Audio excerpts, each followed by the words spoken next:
My name is Cynthia Hawkins, and I'm a pediatric neuropathologist at the Hospital for Sick Children.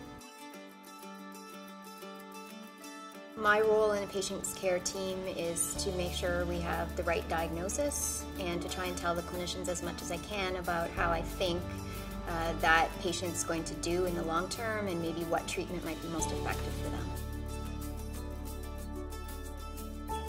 Through my training, I took a particular interest in the pediatrics, so in diseases of childhood, in particular childhood brain cancer and other neurodevelopmental diseases. And the opportunity at Sick Kids for me was to be able to combine research practice with a clinical practice and really try and move those research findings into the clinic. As a pathologist, you have the opportunity, I think more than probably any other specialty, to really understand the disease both from the whole organ level and right down to the cell, right down to the DNA. And you also have the ability to take a lot of the newer technologies that we're developing in terms of DNA sequencing, RNA sequencing, proteomics, and bring those into national clinical practice and change the way we're diagnosing patients.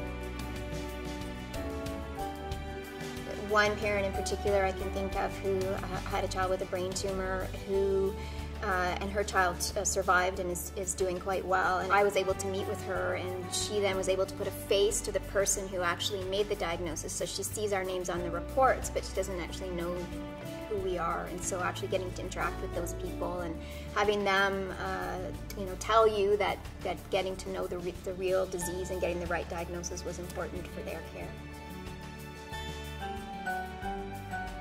Pathologists make a difference because they're bringing the knowledge of disease and diagnostic testing to the patient's care and making sure that the clinicians know what they're treating and that they know the most about that disease that they possibly can.